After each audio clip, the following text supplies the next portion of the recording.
Garcia y Vega, the cigar that was once everywhere in America.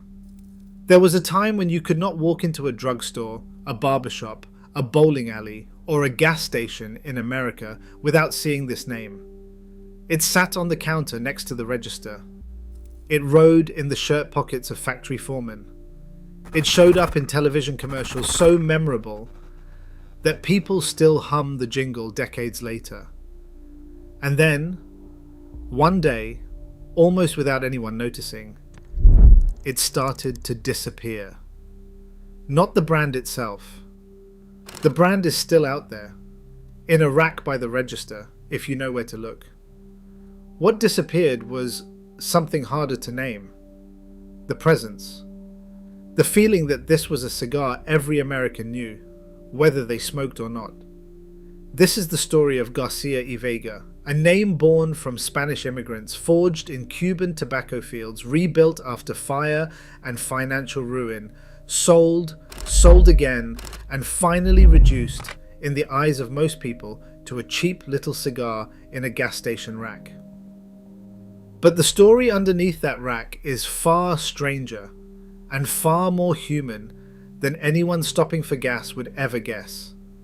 Stick around, because by the end you'll understand why a name most people walk past without a second glance was once one of the most trusted words in American tobacco, and why, in a strange twist, it never actually vanished at all. Why this cigar matters to understand why Garcia y Vega deserves a second look. You have to separate two things that most people confuse: fame and importance. Garcia y Vega was never a prestige cigar chased by wealthy collectors the way a rare Cuban Cohiba or a pre-embargo Havana might be. That was never its story. Its importance came from somewhere else entirely, from sheer, overwhelming reach. For much of the 20th century, this was one of the most recognized cigar names in the United States.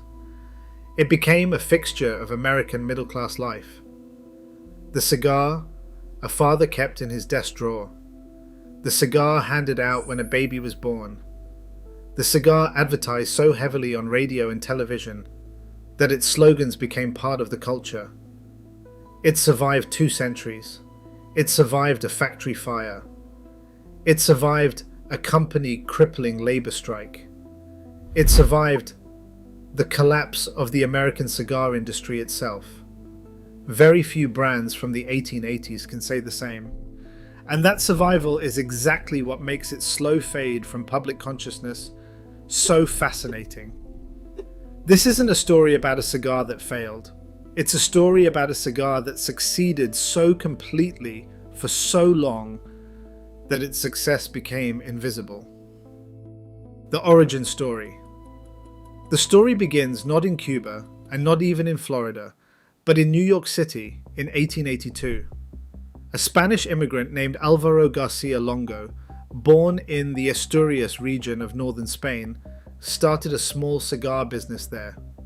His first partner was a man named Gonzalez, and the company opened under the name Garcia and Gonzalez.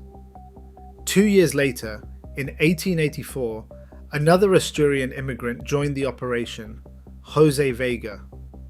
The firm was renamed once more, this time to Garcia and Vega, the name that would eventually travel across the country and outlive nearly everyone involved in founding it. By 1895, a third partner had come aboard, Pantaleon Felix Carcaba, another Spaniard who had already lived a remarkable life of his own, emigrating first to Cuba, then to Cincinnati, where he ran his own cigar factory, before eventually joining forces with Garcia and Vega. The company took his name too for a time, becoming Garcia, Vega, and Carcaba. This was the era of cigar making by hand, leaf by leaf, in small factories run by immigrant tradesmen who had learned the craft in Spain and Cuba and carried it with them to America. It was a business built on relationships, reputations, and Cuban seed tobacco, the same prized leaf that gave Havana its legendary status. But this young company was about to be tested by fire. Literally. The Golden Age. In 1893, the partners opened a second factory in St. Augustine, Florida, a foothold in the heart of America's growing cigar country. 2 years later, that factory burned to the ground. Most companies in that position simply collapsed. This one was rebuilt. Then, in 1906, Carcaba died suddenly, and the company reverted to its earlier name, Garcia and Vega.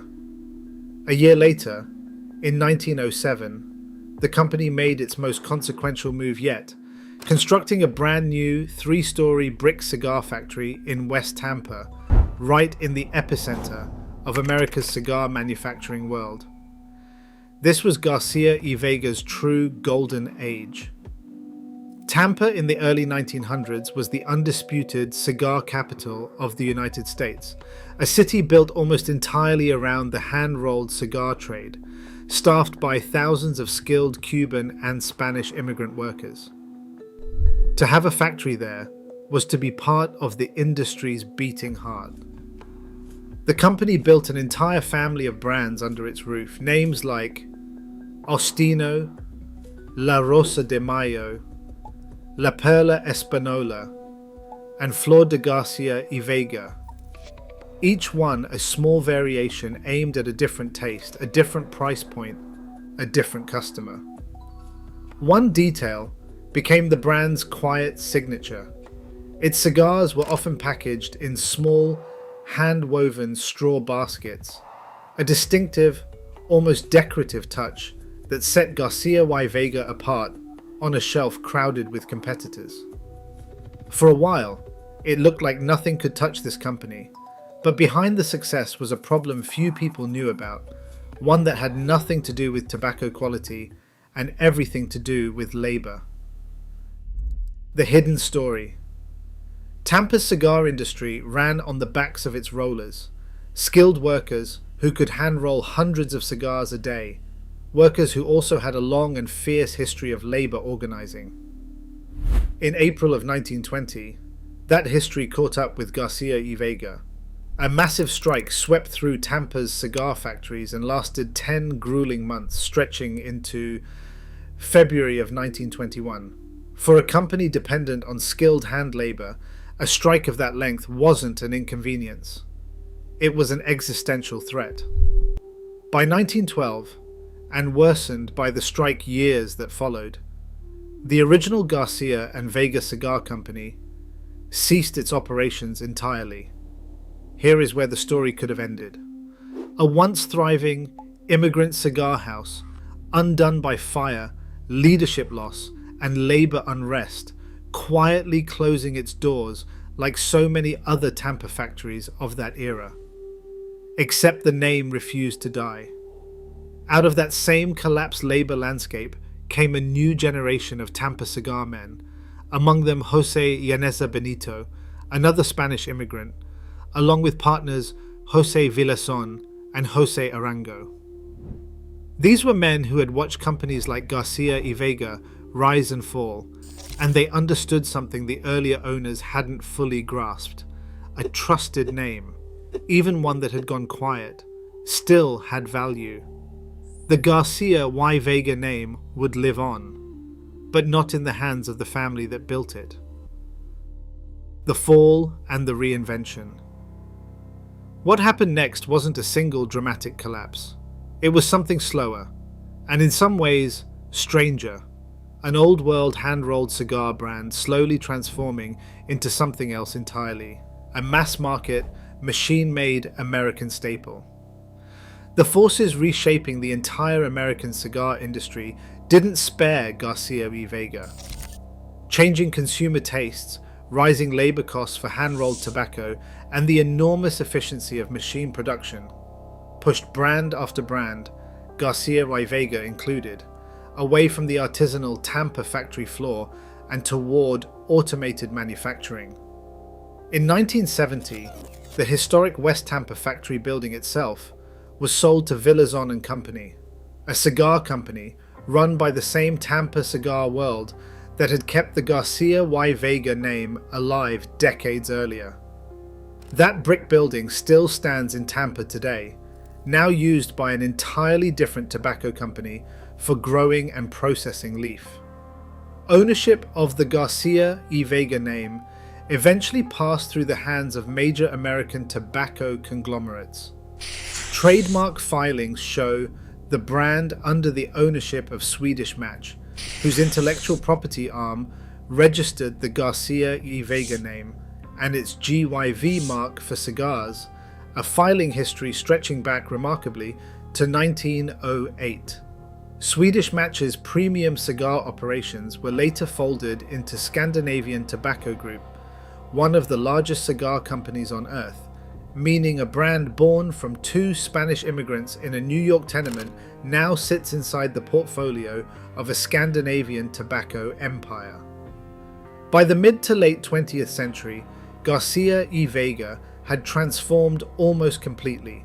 Its cigars, once hand-rolled from Cuban seed tobacco by skilled Tampa craftsmen, were now produced by machine, using short filler tobacco and homogenized binder leaf, a manufacturing method built for speed, consistency, and affordability rather than the slow artistry of the Golden Age. And yet, in a strange twist, this reinvention is exactly what kept the name alive when so many of its old Tampa neighbors vanished for good. The unlikely second life. In the 1980s, something unexpected happened. Garcia y Vega became a household name again, not through craftsmanship, but through advertising. A wave of cigar commercials built around the phrase, "the honest cigar," saturated American radio and television, turning a century-old immigrant brand into a recognizable piece of pop culture. Sales surged.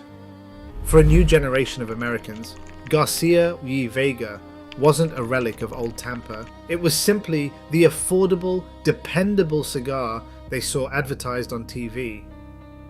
That same era produced what remains the brand's most commercially successful modern product, a small, flavored cigar line called Game, sold cheaply and widely, and still one of the best-selling machine-made cigar products in America today. This is the twist collectors and historians alike find fascinating. Garcia y Vega never became a rare, hunted vintage the way Cuban legends did. Instead, it became something almost the opposite, a brand so common, so present in everyday American life for so long, that people stopped seeing it at all. The collector's hunt. So where does that leave collectors? Vintage Garcia y Vega material does exist, and it does draw interest, but not in the way people expect from cigar history. What collectors chase isn't a rare aged smoke meant to be lit. It's the ephemera, early boxes with the brand's signature woven straw baskets, factory labels from before 1920, from the hand-rolled Tampa era, and advertising material from the Honest Cigar campaign of the 1980s. Authentication is genuinely difficult. Because the brand changed hands, changed production methods, and changed factories so many times across more than 140 years. Dating an original piece requires real knowledge of the company's ownership timeline, the New York years, the St. Augustine fire, the West Tampa factory, the building from the Villazon era after 1970, and the eventual conglomerate ownership. What draws collectors in isn't the promise of a lost masterpiece cigar. It's the promise of a lost American immigrant story, preserved in paper, straw, and brick. The legacy and final reveal. Here is the detail that changes how you see this whole story. Garcia y Vega never actually disappeared. It is still manufactured. It is still sold in all 50 states. Its Game cigars are, by volume, among the most purchased small cigars in the country. The brand didn't die. It did something rarer and, in its own way, sadder.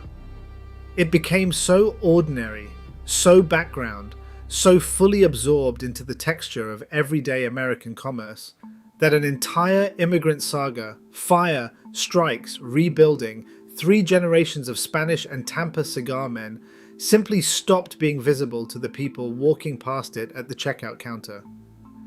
Some cigar brands disappear because the world forgets them entirely. Garcia y Vega disappeared in a different way, by becoming so familiar that no one thought to ask where it came from. Next time you see that small woven basket packaging, or that name on a rack by the register, you'll know what's really sitting there.